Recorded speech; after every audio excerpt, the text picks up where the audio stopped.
আসসালামু আলাইকুম, কি অবস্থা সবার? আশা করছি সবাই অনেক ভালো আছেন। অনেক দিন পরে আমি একটা লং ভিডিও নিয়ে এসেছি। আসলে পারিবারিক অনেক ঝামেলার কারণে অনেক একটু দুঃসময় যাচ্ছিল, যার কারণে লং ভিডিও দেওয়াটা আসলে অনেকটাই ঝামেলার মনে হচ্ছিল। তার উপরে আমার ছেলে আমার ট্রাইপড ভেঙে ফেলেছে, বাড়িতে ডাকাতি হয়েছে, তারপরে সাংসারিক টুকিটাকি অনেক ঝামেলা, যার কারণে আসলে লং ভিডিও দেওয়াই হচ্ছিল না। তো ভাবলাম আজকে একটা লং ভিডিও দেই। ছানার সন্দেশ বানাবো, সন্দেশ না, কালাকাঁদ। তো সেজন্য ছানাটা আগে কেটে নিয়েছি। তো ছানা কীভাবে কাটতে হয় সেটা তো অবশ্যই জানেন। লেবু অথবা ভিনেগার দিয়ে ছানাটা কাটতে হয়। দুধটাকে একটু বলক উঠিয়ে লেবু অথবা ভিনেগার দিয়ে পরিমাণ মতো দিয়ে তারপরে আস্তে আস্তে ছানাটা কেটে নেওয়া যায়। তারপরে খুব ভালো করে ছেঁকে নিয়ে একটা এরকম শক্ত পনিরের মতো হয়ে গেছে, যেটাকে আমি একটা গ্রেটার দিয়ে খুব ভালো করে এরকম ঝুরঝুরা করে গ্রেট করে নিয়েছি। মিষ্টি আসলে আমরা বাসায় ওরকম মিষ্টি বানাই না, কারণ আমাদের বাড়ির পাশে, আমরা যেহেতু কুমিল্লার মানুষ, কুমিল্লার মোটামুটি ম্যাক্সিমাম মিষ্টির দোকানগুলো কিন্তু প্রায় ভালো মিষ্টি বানায়। তবে আমাদের অঞ্চলের চান্দোলা অঞ্চলের মিষ্টির দোকানে অনেক সুনাম আছে মিষ্টির। মাতৃভান্ডার পর্যন্ত হার মানে আমাদের চান্দোলা এলাকার মিষ্টি, ঠিক আছে? যদি বিশেষ না হয়, কেউ যদি এটাকে ভুয়া মনে করেন, অবশ্যই একবার ব্রাহ্মণপাড়া চান্দোলায় গিয়ে অবশ্যই রসমালাই মিষ্টি ট্রাই করে দেখে আসবেন। তো সেই মিষ্টিগুলো আমাদের তেমন বানানো হয় না, তো যে মিষ্টিগুলো ওখানে হয় না সেগুলো চেষ্টা করি বানাতে। তো ছানার কালাকাঁদটা আমার কাছে ভীষণই ভালো লাগে, কারণ এতে মিষ্টি একদমই কম দেওয়া হয়। কম দেওয়া বলতে আমার ইচ্ছে মতো আমি মিষ্টি দিতে পারি, আর বানানো খুবই সহজ। তো ছানাটাকে আমি কেটে নিয়ে তারপর 1 কাপ দুধ দিয়েছি। দুধের মধ্যে আমি আমার প্রয়োজন মতো চিনি দিয়েছি।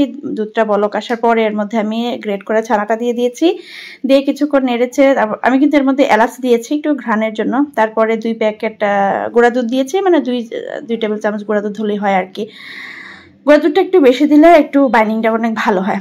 তারপর অনেকটা যখন দুধটা শুকিয়ে আসে, তখন এর মধ্যে আমি 1 চা চামচের মতো ঘি দিয়ে দিয়েছি। দিয়ে খুব ভালো করে নেড়েচেড়ে একদম আঠা আঠা করে একটা ব্যাটারের মতো করে নিব। আমি কিন্তু হাতে করে ভিডিও করছি, কারণ কি আমার ছেলে আমার যে স্ট্যান্ডার্ড ট্রাইপডটা ওটা ভেঙে ফেলেছে। আর বড় ট্রাইপডগুলো কোনোটার আসলে কিছু না কিছু প্রবলেম হচ্ছিল বড়গুলোতে, সেগুলো বড়গুলোর নামানো হয়নি, সবগুলো উপরে উঠানো আছে। ছোটোটা দিয়ে আমার যে ছোটো একটা আছে ওটা দিয়ে আমার ভিডিও করতে বেশ ভালো হয়, বাট ওটাই আমার ছেলে কিছুদিন আগে ভেঙে ফেলেছে।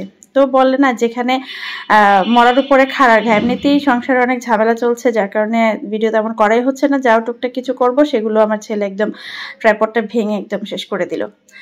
আচ্ছা, এখনো কিনা হয়নি, ইনশাল্লাহ কিনে নিব।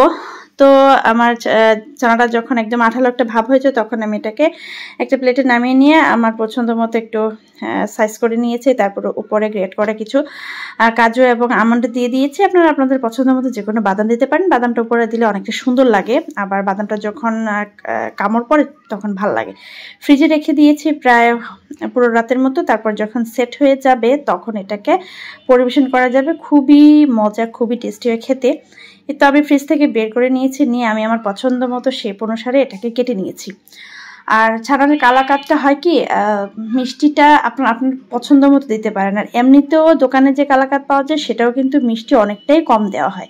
আর এই ছানার মিষ্টিগুলো বেশি মিষ্টি দিলে খেতেও ভালো লাগে না। মিষ্টি তো এমনিতেই অনেক মিষ্টি, তার উপরে এগুলো একটু অন্যরকম লাগে আর কি। তো এই তো ছিল খুব সহজে ছানার কালাকাঁদ বানিয়ে নিলাম। ভিডিও ভালো লাগলে অবশ্যই লাইক কমেন্ট শেয়ার দিবেন। আল্লাহ হাফেজ।